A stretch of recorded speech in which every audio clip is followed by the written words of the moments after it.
El salón principal de la mansión Asworth resplandecía bajo la luz dorada de los candelabros de cristal, mientras los invitados más distinguidos de la alta sociedad londinense se congregaban para la gala benéfica anual. Lord Edmund Asworth, un hombre de 62 años con cabello plateado perfectamente peinado y una sonrisa que había perfeccionado durante décadas de política y diplomacia, observaba desde la escalinata de mármol cómo los generosos donantes llenaban sus copas de champán francés. A su lado, Lady Victoria Asworth lucía un vestido de seda azul marino que costaba más que el salario anual de 3 familias trabajadoras. Sus joyas de zafiro capturaban la luz mientras saludaba graciosamente a cada invitado, su rostro una máscara de elegancia cultivada que ocultaba la ansiedad que había estado royendo sus entrañas durante semanas. «Querida, el embajador francés está preguntando por los números de este año», murmuró Edmund a su esposa mientras mantenía su sonrisa política. «¿Tienes las cifras preparadas?» Victoria asintió casi imperceptiblemente, sus dedos enguantados apretando su bolso de perlas. «Por supuesto. 3 millones de libras recaudadas para los orfanatos de Sudáfrica. Una cifra impresionante, ¿no te parece?» Lo que los invitados no sabían era que Victoria había estado revisando esas mismas cifras en su estudio privado hasta altas horas de la madrugada, no para celebrarlas, sino para encontrar una manera de explicar por qué solo una fracción de ese dinero había llegado realmente a los niños necesitados.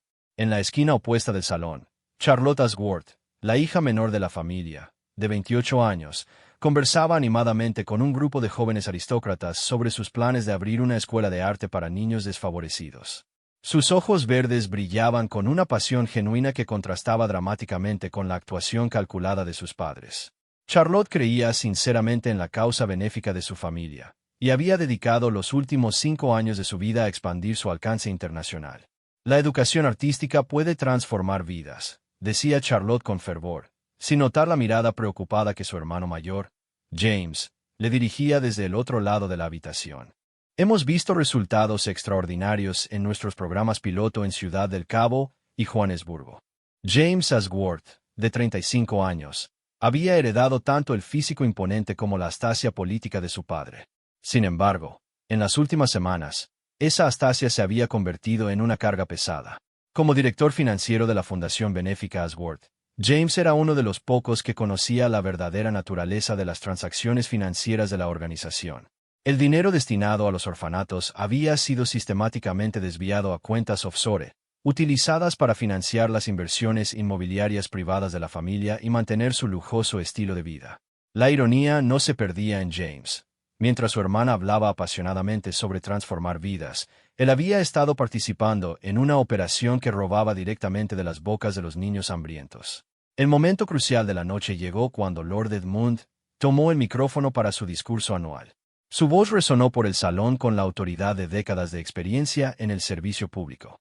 «Mis queridos amigos, esta noche celebramos no solo nuestra generosidad colectiva, sino el impacto tangible que estamos teniendo en las vidas de miles de niños vulnerables en África», comenzó, su tono perfecto para la ocasión. «Los informes de nuestros socios en el terreno confirman que nuestros fondos están proporcionando refugio, alimentación y educación a más de 5,000 niños este año». Charlotte aplaudió entusiasmada, completamente ajena al hecho de que las actualizaciones del terreno que había estado recibiendo eran en su mayoría fabricadas. Los verdaderos orfanatos que visitaba durante sus viajes supervisados veían solo una fracción del dinero prometido, suficiente para mantener las apariencias durante las inspecciones ocasionales. En la multitud, Marcus Webb, un periodista investigativo del Financial Tribune, tomaba notas discretamente. Webb había estado siguiendo rumores sobre irregularidades financieras en varias organizaciones benéficas de alto perfil, y la Fundación Asworth había aparecido repetidamente en sus investigaciones preliminares. Lo que había comenzado como una corazonada se había convertido en una obsesión cuando descubrió discrepancias significativas entre los montos recaudados públicamente anunciados y las transferencias reales documentadas en registros bancarios filtrados. Webb observó cómo Victoria Asworth se excusaba discretamente del salón principal, siguiendo un patrón que había notado en eventos anteriores. Siempre durante los discursos de recaudación de fondos, ella desaparecía brevemente. Esta noche, Webb había posicionado estratégicamente a un fotógrafo freelance para seguir sus movimientos. En su estudio privado en el segundo piso, Victoria se dirigió rápidamente a su escritorio y abrió una computadora portátil. Sus dedos volaron sobre el teclado mientras transfería fondos entre varias cuentas bancarias, un proceso que había perfeccionado durante los últimos 8 años. El dinero recaudado esta noche sería dividido. 30% iría a gastos operativos legítimos de la fundación, 20% a proyectos reales en África, suficiente para mantener la documentación creíble, y 50% sería canalizado a través de una compleja red de empresas fantasma hacia cuentas personales de la familia. Lo que Victoria no sabía era que Webb había logrado infiltrar a un experto en tecnología en el equipo de catering de la noche. Microcámaras habían sido estratégicamente colocadas en su estudio durante las preparaciones del evento, y cada transacción estaba siendo grabada en alta definición. Mientras Victoria completaba las transferencias, su teléfono móvil vibró con un mensaje de texto de un número desconocido. Sabemos lo que estás haciendo. El juego ha terminado. Sus manos temblaron mientras leía el mensaje. Durante años, había vivido con el temor constante de ser descubierta, pero la codicia y la adicción al poder habían silenciado sus miedos. Ahora, ese temor se materializaba frente a sus ojos. Regresó al salón justo cuando Edmund concluía su discurso con una promesa emotiva. Juntos, continuaremos siendo la esperanza de aquellos que no tienen voz. Los aplausos eran ensordecedores, pero Victoria apenas los escuchaba. Su mente corría en escenarios de desastre, investigaciones gubernamentales, juicios públicos, la destrucción completa de la reputación familiar que había tardado generaciones en construir. Charlotte se acercó a su madre con una sonrisa radiante. Mamá, ¿no te parece emocionante? Con estos fondos adicionales, podremos expandir el programa de arte a 3 ciudades más. He estado coordinando con los directores locales. Sí, querida, es maravilloso, interrumpió Victoria, su voz ligeramente tensa. ¿Por qué no vas a asegurarte de que nuestros invitados VIP tengan todo lo que necesitan? Mientras Charlotte se alejaba, James se acercó discretamente a su madre. ¿Todo bien? Te vees pálida. Victoria le mostró el mensaje en su teléfono. James leyó las palabras 2 veces, sintiendo como la sangre se drenaba de su rostro. ¿Tienes idea de quién podría haberlo enviado? Podría ser cualquiera, murmuró Victoria. Un empleado descontento, un auditor curioso, tal vez incluso alguien de dentro. Sus ojos se encontraron con los de Edmund al otro lado del salón. Su esposo estaba terminando una conversación con el embajador, pero algo en la expresión de Victoria le hizo excusarse y caminar hacia ella. ¿Qué está pasando?, preguntó en voz baja cuando llegó a su lado. James le entregó discretamente el teléfono. Edmund leyó el mensaje, y por un momento, la máscara de diplomático perfecto se deslizó de su rostro, revelando la expresión de un hombre que acababa de ver desmoronarse su mundo cuidadosamente construido.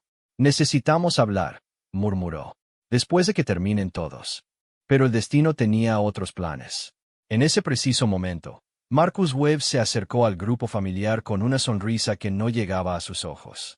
Lord Ashworth, Lady Ashworth, saludo Courtsmith. Marcus Webb, Financial Tribune. Me preguntaba si podrían concederme unos minutos para discutir los notables éxitos de su fundación.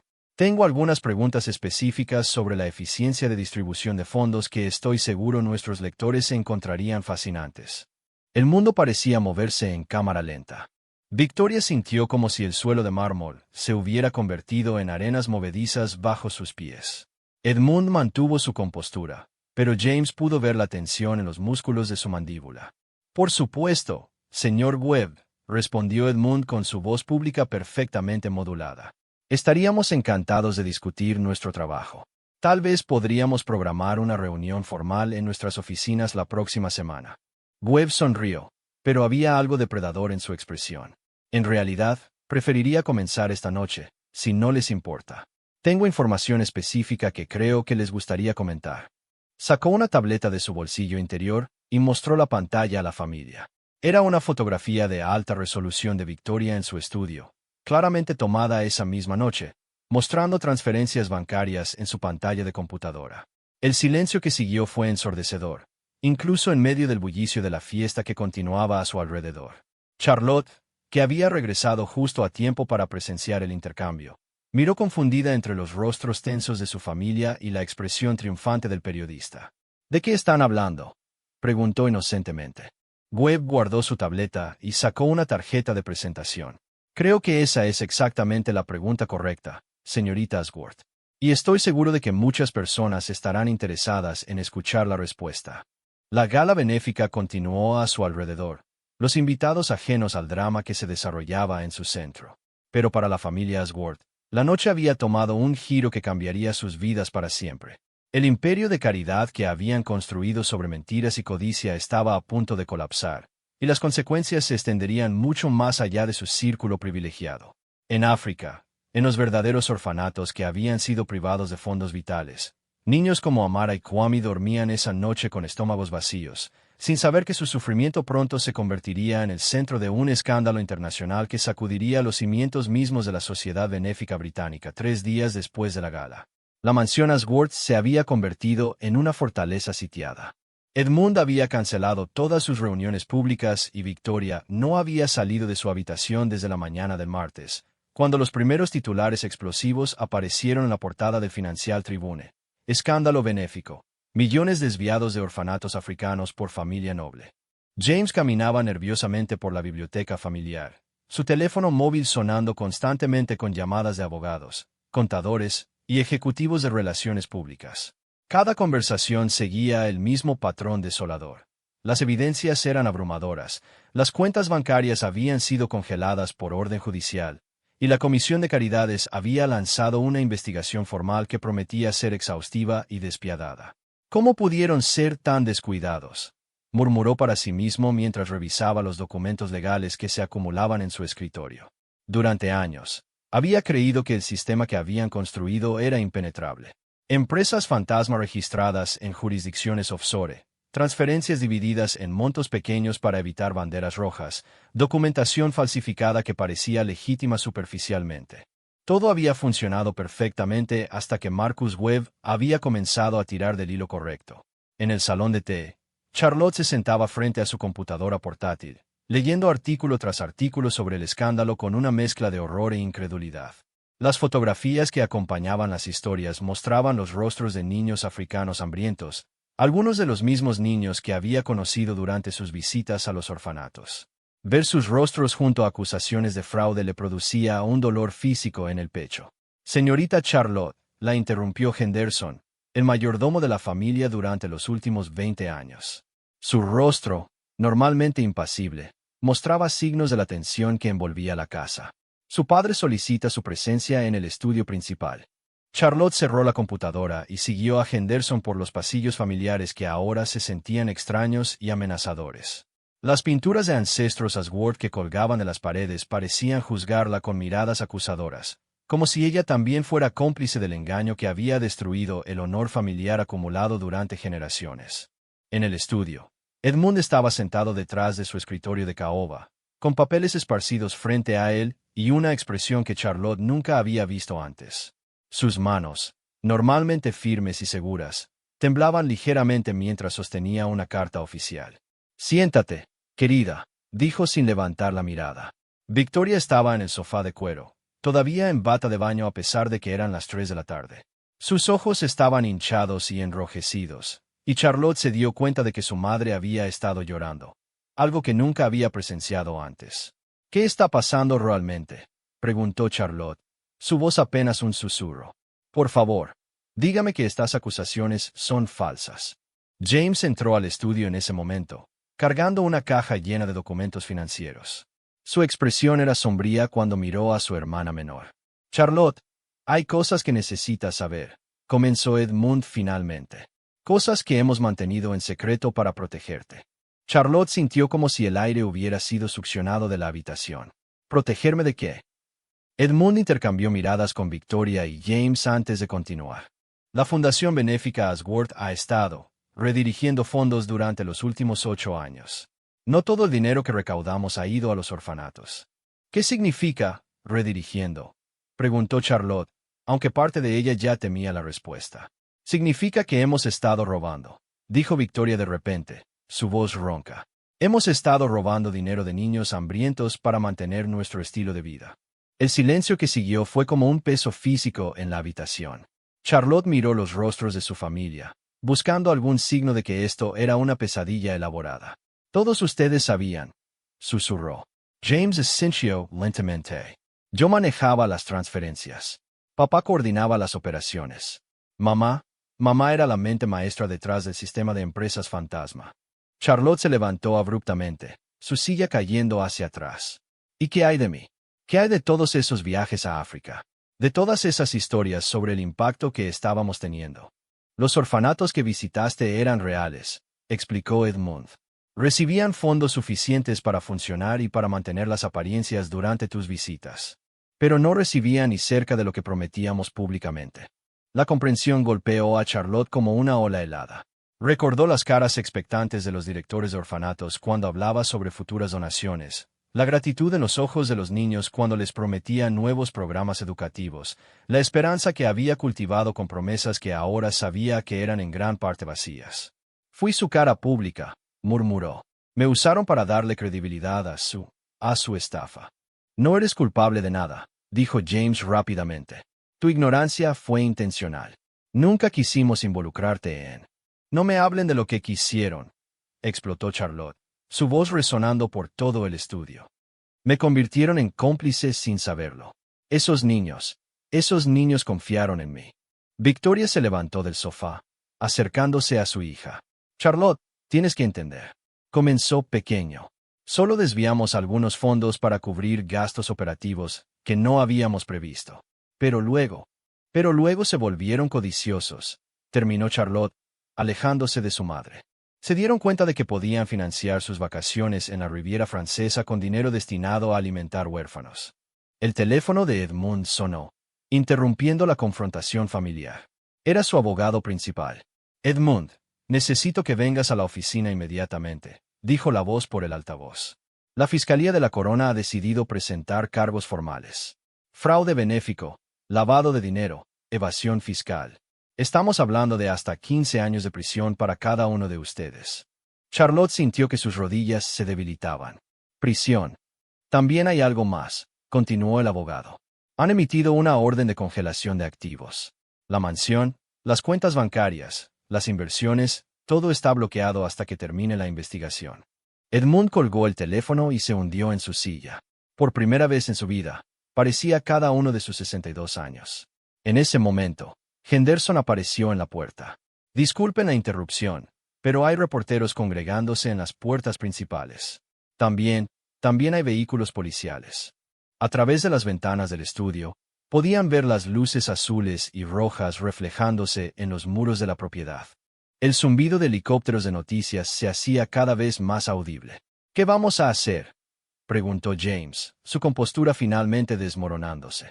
Charlotte los miró a todos, su familia, que de repente parecían extraños. Sé lo que yo voy a hacer, dijo con una voz que había encontrado nueva determinación. Voy a cooperar completamente con la investigación. Voy a decirles todo lo que sé, todo lo que vi, todo lo que debería haber cuestionado pero no lo hice. Charlotte, espera, comenzó Edmund. Si cooperas, podrías implicarte a ti misma. Los fiscales podrían argumentar que tenías conocimiento. Prefiero enfrentar las consecuencias de mi ignorancia que ser cómplice de su engaño por un minuto más, gritó Charlotte. Esos niños en África merecen justicia. Y si eso significa que voy a prisión también, que así sea. Victoria se acercó a su hija, lágrimas corriendo por sus mejillas. Por favor, Charlotte. Somos una familia. Podemos superar esto juntos si nos mantenemos unidos. Charlotte miró a su madre, viendo por primera vez no a la figura elegante y poderosa que había admirado toda su vida, sino a una mujer que había sacrificado su integridad por dinero y estatus. Ya no sé lo que significa ser parte de esta familia, murmuró Charlotte. El sonido del timbre de la puerta principal resonó por toda la mansión, seguido por golpes autoritarios. Henderson apareció nuevamente, su rostro pálido. Son detectives de la Policía Metropolitana. Tienen órdenes de arresto. Edmund se levantó lentamente, alisándose la corbata en un gesto automático de dignidad. Supongo que es hora de enfrentar las consecuencias. James recogió los documentos financieros de su caja y se los entregó a su padre. Estos contienen toda la documentación de las transferencias. Tal vez si cooperamos completamente. Victoria tomó la mano de su esposo, un gesto que habría sido conmovedor en otras circunstancias. Pase lo que pase, lo enfrentaremos juntos. Charlotte los observó a todos, sintiéndose como si estuviera viendo el final de una obra de teatro. Los personajes que había conocido toda su vida se estaban quitando sus máscaras, revelando personas que no reconocía. Henderson regresó con dos detectives, un hombre mayor de aspecto severo y una mujer joven con ojos inteligentes y determinados. Lord Edmund Asworth, Lady Victoria Asworth, James Asworth, dijo el detective mayor. Están bajo arresto por sospecha de fraude benéfico, lavado de dinero y conspiración para defraudar. Tienen derecho a permanecer en silencio. Mientras leían los derechos a su familia, Charlotte se dirigió hacia la ventana y miró hacia el exterior. Las multitudes de reporteros habían crecido, sus cámaras y micrófonos apuntando hacia la mansión como armas. Más allá de ellos, pudo ver grupos de manifestantes con carteles que mostraban fotografías de niños africanos y consignas como justicia para los huérfanos y los ricos no están por encima de la ley. En medio del caos, su teléfono móvil vibró con un mensaje de texto de un número que no reconocía. Cuando abrió el mensaje, encontró una fotografía que le heló la sangre. Era Amara, una niña de 7 años que había conocido en un orfanato en Sudáfrica durante su última visita. En la foto, Amara sostenía un cartel escrito a mano que decía, ¿Dónde está mi comida? El mensaje que acompañaba la foto era simple. Ella te recuerda. ¿La recuerdas tú? Charlotte cerró los ojos, sabiendo que esa imagen la perseguiría por el resto de su vida. Cuando los abrió nuevamente, vio a su familia siendo esposada y escoltada hacia los vehículos policiales. Los fotógrafos se volvían locos, capturando cada momento de humillación. Se dirigió hacia la detective que había permanecido atrás para supervisar la escena. «Detective», dijo Charlotte, su voz firme a pesar del caos emocional que sentía. «Mi nombre es Charlotte Asworth. Me gustaría programar una cita para ser entrevistada formalmente sobre este caso. Tengo información que creo que será valiosa para su investigación». La detective la estudió cuidadosamente. «¿Está segura, señorita Asworth? Tiene derecho a un abogado presente». «Charlotte Cinchio. Estoy segura. Y no necesito un abogado para decir la verdad». Mientras los vehículos policiales se alejaban con su familia, Charlotte se quedó sola en la mansión que ya no se sentía como un hogar. A través de las ventanas, podía ver a Henderson empacando sus pertenencias personales, preparándose para abandonar un trabajo que había desempeñado fielmente durante 2 décadas. El imperio Asworth, construido sobre generaciones de honor y servicio público, se había desmoronado en una sola tarde. Pero para Charlotte, este no era el final de la historia. Era el comienzo de una búsqueda de redención que la llevaría de regreso a África, no como la heredera privilegiada de una fortuna manchada de sangre, sino como una mujer determinada a reparar el daño que su familia había causado. En Sudáfrica, Amara se dormía esa noche sin saber que su fotografía había iniciado una cadena de eventos que finalmente traería justicia a su historia. Pero en sus sueños, tal vez presintió que el cambio estaba llegando 6 meses después del arresto. La Corte Penal Central de Londres, conocida como Old Bailey, se había convertido en el epicentro de uno de los juicios por fraude benéfico más seguidos en la historia británica moderna. Las colas de periodistas internacionales y espectadores se extendían por varias manzanas, mientras las transmisiones en vivo del juicio rompían récords de audiencia en todo el mundo. Charlotte Asworth se sentaba en el banco de los testigos, vestida con un traje gris simple que contrastaba dramáticamente con los atuendos de alta costura que había usado durante años. Sus manos, una vez adornadas con joyas familiares, ahora estaban desnudas excepto por un anillo simple que había comprado con sus propios ahorros limitados. Frente a ella, el fiscal de la corona, Sir Richard Pemberton, un hombre de aspecto severo con una reputación implacable por perseguir crímenes de cuello blanco, la miraba con una expresión que mezclaba respeto profesional con curiosidad genuina. «Señorita Asworth», comenzó Pemberton, su voz resonando claramente por toda la sala. «Ha testificado durante 2 días sobre las operaciones de la Fundación Benéfica Asworth. Quiero preguntarle específicamente sobre su viaje a Sudáfrica en marzo de 2024. ¿Puede decirnos qué vio allí?» Charlotte respiró profundamente, sus ojos moviéndose brevemente hacia el banco donde sus padres y hermanos se sentaban junto a sus abogados defensores. Edmund había envejecido visiblemente durante los meses en prisión preventiva. Su cabello ahora era completamente blanco y tenía nuevas líneas profundas alrededor de sus ojos. Victoria evitaba el contacto visual con Charlotte, manteniendo la mirada fija en sus manos.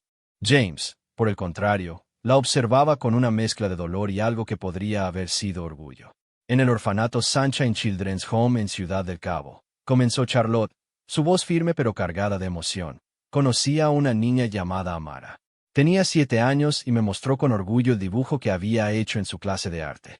Era un retrato de su madre, quien había muerto de tuberculosis el año anterior. Charlotte hizo una pausa, recordando vívidamente la sonrisa radiante de la niña mientras le explicaba cada detalle del dibujo con entusiasmo infantil. Le prometí que con las nuevas donaciones que estábamos recaudando, el orfanato podría expandir sus programas artísticos y proporcionar más comidas nutritivas diarias. Le dije que nunca más tendría que preocuparse por tener hambre. La voz de Charlotte se quebró ligeramente, pero continuó. Lo que no sabía entonces era que de los 2 millones de libras que habíamos recaudado específicamente para ese orfanato, solo 100,000 libras llegaron realmente allí. El resto fue desviado a cuentas bancarias controladas por mi familia. En la galería pública, un murmullo de indignación recorrió la multitud. El juez, Lord Justice Harrison, golpeó su martillo para restaurar el orden. Pemberton se acercó al banco de testigos. ¿Y qué pasó cuando regresó al orfanato 6 meses después? Charlotte cerró los ojos brevemente, como si el recuerdo fuera físicamente doloroso. Amara había perdido peso. El programa de arte había sido cancelado debido a falta de fondos. Cuando me vio, corrió hacia mí y me preguntó cuándo llegarían las nuevas donaciones que había prometido. No supe qué decirle. En ese momento, Charlotte se dirigió directamente hacia el banco de los acusados, mirando a su familia por primera vez desde que había comenzado a testificar. Esa noche, volví a mi hotel en Ciudad del Cabo y lloré durante horas. No por mi familia, no por nuestro escándalo, sino por esa niña de 7 años que había confiado en mí y a quien había fallado sin saberlo. El abogado defensor de Edmund, Malcolm Harwell, QC, se levantó para la contrainterrogación. Harwell era conocido por su habilidad para desacreditar testigos, pero su enfoque hacia Charlotte fue notablemente cuidadoso. Señorita Ashworth, comenzó, usted ha pintado un retrato muy emotivo.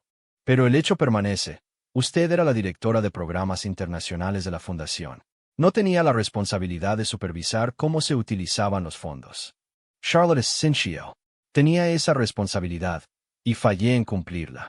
Confié ciegamente en los informes financieros que me proporcionaba mi hermano. Nunca cuestioné las discrepancias que debería haber notado. Y no es conveniente que ahora, enfrentando posibles cargos criminales, haya decidido cooperar tan completamente con la fiscalía. Charlotte miró directamente a Harwell. Señor Harwell, si mi cooperación fuera motivada por conveniencia personal, habría contratado mi propio abogado e intentado negociar inmunidad antes de testificar. En cambio, he renunciado a esa protección porque creo que Amara, y miles de niños como ella, merecen que alguien diga la verdad completa sobre lo que les robamos. La respuesta claramente impactó al jurado. Varios miembros asintieron visiblemente, y Harwell decidió no presionar más. Cuando Charlotte terminó su testimonio, se dirigió hacia la salida del tribunal. En el pasillo, fue interceptada por Marcus Webb, el periodista cuya investigación había destapado el escándalo. Señorita Ashworth, una pregunta rápida, dijo Webb. ¿Qué planea hacer ahora? Su testimonio efectivamente ha garantizado las condenas de su familia. Charlotte se detuvo y consideró la pregunta cuidadosamente. Voy a regresar a Sudáfrica, dijo finalmente. No como representante de una fundación benéfica, sino como voluntaria. Voy a trabajar en el orfanato Sunshine Children's Home hasta que haya compensado personalmente cada libra que mi familia robó de esos niños. Pero ¿cómo planea hacer eso sin acceso a los fondos familiares? Charlotte sonrió, la primera sonrisa genuina que había mostrado en meses. Voy a trabajar, conseguir empleos reales, ganar dinero honestamente, y enviar cada centavo que pueda ahorrar. Tardaré décadas, tal vez toda mi vida, pero es lo que debo hacer. Webb la estudió con nueva admiración. ¿Y qué hay de su familia? ¿Alguna vez podrá perdonarlos? Charlotte miró hacia atrás, hacia las puertas del tribunal donde su familia enfrentaba el resto de su juicio. El perdón no es la palabra correcta, murmuró. Los amo, pero no puedo perdonar lo que hicieron a esos niños. Lo que puedo hacer es asegurarme de que sus crímenes resulten en algo positivo. 3 semanas después, el jurado entregó sus veredictos. Edmund Ashworth, culpable de todos los cargos, sentenciado a 12 años de prisión. Victoria Ashworth, culpable de todos los cargos, sentenciada a 10 años de prisión. James Ashworth, culpable de la mayoría de los cargos, sentenciado a 8 años de prisión debido a su cooperación parcial con la investigación. Charlotte estaba en el aeropuerto de Heathrow cuando las noticias de las sentencias fueron transmitidas en las pantallas de televisión del terminal. Llevaba una sola maleta y un boleto de ida a Johannesburgo. Sus últimos ahorros personales, Aproximadamente 3,000 libras estaban en su cuenta bancaria, junto con una promesa personal de enviar cada libra adicional que pudiera ganar a los orfanatos que su familia había robado. Su teléfono vibró con un mensaje de texto de James, enviado desde su celda de prisión. Estoy orgulloso de ti, hermana. Haz lo que nosotros no pudimos. Charlotte leyó el mensaje 2 veces antes de borrarlo. Luego escribió un correo electrónico al director del orfanato Sunshine Children's Home. Mi nombre es Charlotte Asworth. Creo que me recordarán. Me gustaría regresar, no como donante, sino como empleada. Estoy dispuesta a trabajar en cualquier capacidad que necesiten, sin salario si es necesario, hasta que haya pagado mi deuda personal. Mientras el avión despegaba de Londres, Charlotte miró por la ventana las luces de la ciudad que se desvanecían. Sabía que probablemente nunca regresaría a Inglaterra. Su vida anterior, sus privilegios, su identidad como heredera de una familia noble, todo eso había terminado. Pero por primera vez en meses, se sintió libre. En Sudáfrica, Amara se estaba preparando para dormir en el orfanato cuando la directora, M.S. Mandela, se acercó a su cama. Amara, ¿recuerdas a la señora Charlotte que vino a visitarnos el año pasado? La niña asintió con los ojos brillantes. La señora que prometió más clases de arte. Bueno, va a regresar pronto. Pero esta vez, va a quedarse mucho tiempo para ayudarnos. Amara sonrió, abrazando el pequeño oso de peluche donado que dormía con ella cada noche. Y esta vez cumplirá sus promesas. Mrs. Mandela acarició suavemente la cabeza de la niña. Creo que sí, pequeña. Creo que esta vez será diferente. Mientras el avión de Charlotte volaba a través de la noche hacia África, llevaba consigo algo más valioso que cualquier donación monetaria: la determinación inquebrantable de convertir la traición de su familia en una forma de justicia. Un niño a la vez. 5 años después del colapso del Imperio Asworth, las favelas de Ciudad del Cabo resplandecían bajo el sol de la mañana mientras Charlotte caminaba por los senderos de tierra que ahora conocía tan bien como los pasillos de mármol de su antigua mansión. Sus manos, una vez suaves y cuidadas, estaban callosas por años de trabajo físico, pero sus ojos brillaban con una paz que nunca había experimentado durante su vida privilegiada. En el centro comunitario que había ayudado a construir con fondos ganados trabajando como profesora de inglés, coordinadora de voluntarios y ocasionalmente como guía turística para grupos de caridad internacionales, Charlotte preparaba materiales para la clase de arte de la tarde. Las paredes estaban cubiertas con obras creadas por los niños locales, vibrantes representaciones de sus sueños y esperanzas que contrastaban dramáticamente con las realidades difíciles de sus vidas cotidianas. Señora Charlotte, la interrumpió una voz familiar. Era Amara, ahora de 12 años, más alta y con la confianza que viene de años de nutrición adecuada y educación constante. El señor Mandela dice que hay alguien aquí para verla. Charlotte alzó la vista, limpiándose las manos en su delantal.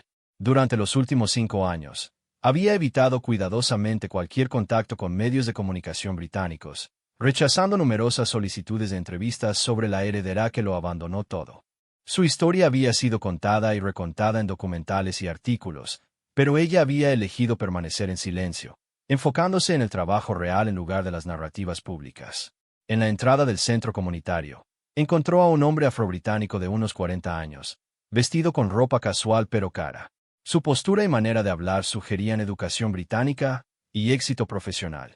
Señorita Asworth, dijo, extendiéndole la mano. Mi nombre es David Akefer.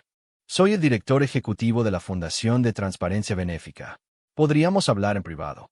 Charlotte lo estudió cuidadosamente. Durante sus años en Sudáfrica, había aprendido a ser cautelosa con extraños que llegaban con propuestas formales. ¿De qué se trata esto, señora Akefer?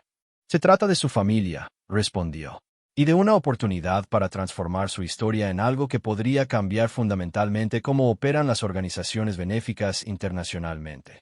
Condujeron su conversación al pequeño café al aire libre que Charlotte había ayudado a establecer como empresa social para empleos locales. Mientras saborean terror y voz cultivado localmente, Akefer desplegó una propuesta que había llevado meses preparar. La Fundación de Transparencia Benéfica fue creada en respuesta directa al escándalo Asworth y otros similares, explicó. Nuestro objetivo es establecer sistemas de responsabilidad que hagan imposible el tipo de fraude que su familia perpetró. Charlotte asintió lentamente. Había seguido vagamente el desarrollo de nuevas regulaciones benéficas en los años posteriores al juicio, sintiendo una mezcla de satisfacción y dolor al saber que los crímenes de su familia al menos habían resultado en reformas sistémicas. Pero necesitamos más que regulaciones, continuó Akefer. Necesitamos un cambio cultural fundamental en cómo las organizaciones benéficas operan, particularmente en África. Y frankly, necesitamos su voz. ¿Mi voz?, preguntó Charlotte, sorprendida. Usted es única, explicó Akefer. Es la única persona involucrada en un gran escándalo benéfico que eligió realmente hacer reparaciones personales. Ha pasado 5 años trabajando a nivel de base, entendiendo realmente lo que las comunidades necesitan versus lo que las organizaciones benéficas piensan que necesitan. Akefer sacó una tableta y mostró a Charlotte un video. Era filmación aérea de proyectos comunitarios en 3 países africanos diferentes, escuelas, centros de salud, programas agrícolas, todos floreciendo. Esto es lo que hemos logrado en 3 años usando principios de transparencia radical, dijo. Cada dólar donado es rastreado públicamente. Los beneficiarios locales controlan completamente cómo se gastan los fondos. Los donantes reciben actualizaciones directas de las personas que realmente se benefician. Charlotte observó las imágenes, recordando vívidamente sus primeros viajes benéficos cuando había sido cuidadosamente guiada a través de proyectos preparados, nunca viendo las realidades más duras que existían fuera de las presentaciones organizadas. ¿Y qué tiene que ver esto conmigo? Queremos que sea nuestra directora de ética y responsabilidad, dijo Akefer directamente. Usted sería responsable de desarrollar protocolos que aseguren que ninguna organización benéfica pueda repetir lo que hizo la Fundación Asgard. Charlotte se recostó en su silla, abrumada por la propuesta. Señor Akefer, aprecio la oferta, pero he construido una vida aquí. Tengo responsabilidades. No le pedimos que abandone su trabajo aquí, explicó rápidamente. De hecho, esto fortalecería lo que está haciendo. El centro comunitario se convertiría en nuestro sitio de demostración primario. Usted seguiría viviendo aquí, pero también viajaría para entrenar a otras organizaciones. Amara apareció en la mesa con una jarra de agua fresca. Había estado escuchando discretamente la conversación, sus ojos inteligentes absorbiendo cada palabra. Señora Charlotte, dijo la niña, ¿recuerda cuando me preguntó qué quería ser cuando creciera? Charlotte sonrió. Dijiste que quería ser doctora para ayudar a niños como tú. Sí, confirmó Amara. Pero también dije que quería asegurarme de que nadie más robara de niños que necesitan ayuda. La observación simple de la niña resonó profundamente en Charlotte. Durante 5 años, había enfocado su energía en reparar el daño en una comunidad específica. Pero ¿qué pasaría si pudiera amplificar esas lecciones para prevenir futuros daños en una escala mayor? ¿Puedo pensarlo?, preguntó Charlotte finalmente. Por supuesto, respondió Akefer. Pero hay una cosa más que debes saber. Sacó su teléfono y mostró a Charlotte una notificación de noticias reciente. James Asgard liberado de prisión después de servir 5 años por buena conducta. Charlotte sintió una mezcla compleja de emociones. No había hablado con James desde el día de su sentencia, aunque le había escrito cartas ocasionales que ella había leído pero nunca respondido. ¿Por qué me está mostrando esto? Porque su hermano ha contactado nuestra fundación, explicó Akefer. Quiere ayudar con nuestro trabajo. Ha estado estudiando transparencia financiera y sistemas de responsabilidad durante su tiempo en prisión. Creemos que podría ser valioso, pero no consideraríamos emplearlo sin su aprobación. Charlotte miró hacia el centro comunitario donde niños jugaban en el patio que había ayudado a construir. Algunos de estos niños habían estado entre los beneficiarios pretendidos de la Fundación Asgard original.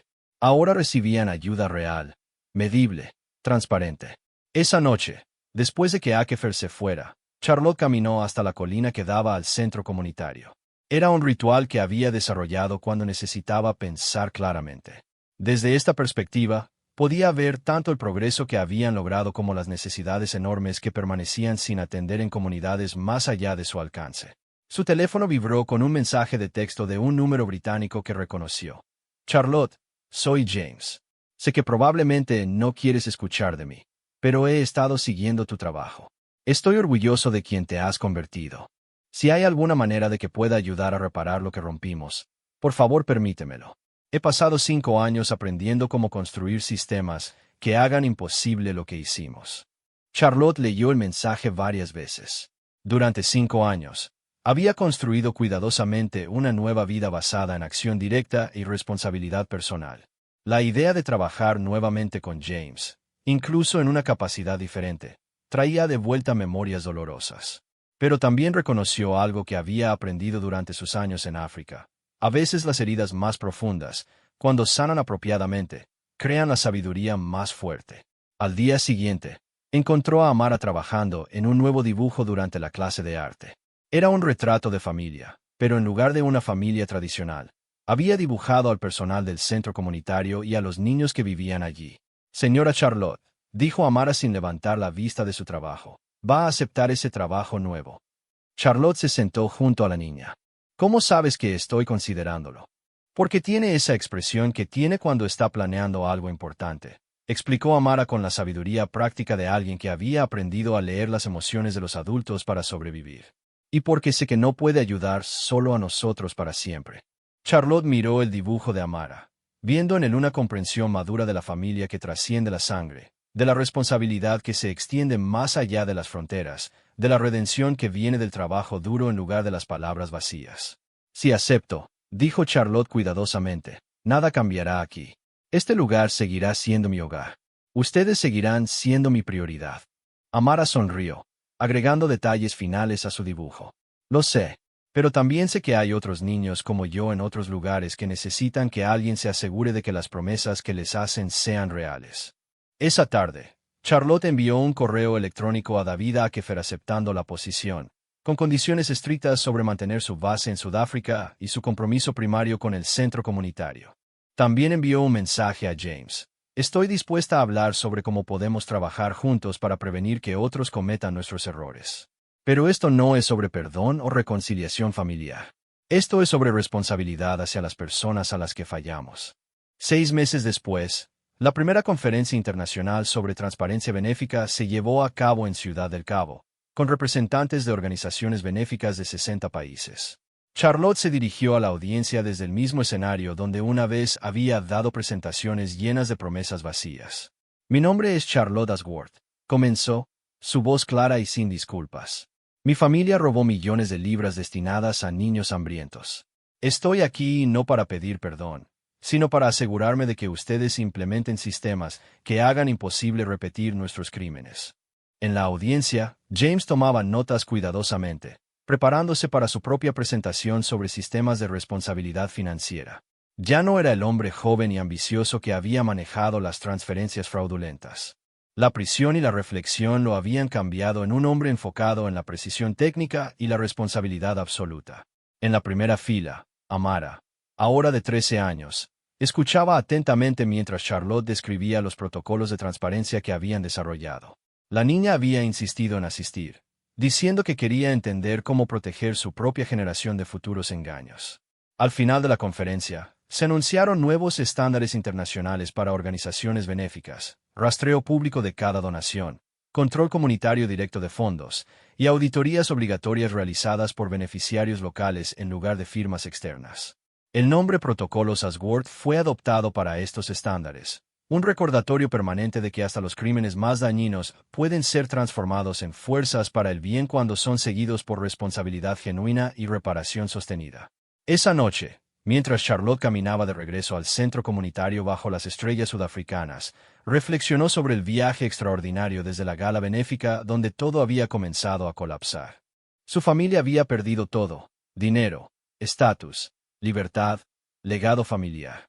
Pero en el proceso, habían inadvertidamente creado algo mucho más valioso: un movimiento global hacia la responsabilidad benéfica que protegería a millones de niños vulnerables de futuros engaños. No era redención en el sentido tradicional. Sus padres permanecían en prisión, su hermano luchaba con años de culpa y trauma, y ella había renunciado para siempre a la vida de privilegio que una vez había conocido. Pero era justicia. Y para Charlotte, para Amara, y para miles de niños en orfanatos de todo el mundo que ahora recibirían la ayuda prometida genuinamente, eso era suficiente. En su pequeño apartamento esa noche, Charlotte abrió su computadora portátil y comenzó a escribir su informe mensual para enviar a los donantes de su centro comunitario. Cada transacción estaba documentada, cada comida servida contabilizada, cada niño ayudado nombrado específicamente. Era trabajo tedioso, preciso y absolutamente transparente. Era exactamente lo opuesto de todo lo que su familia había representado una vez. Y era, finalmente, trabajo del cual podía estar verdaderamente orgullosa.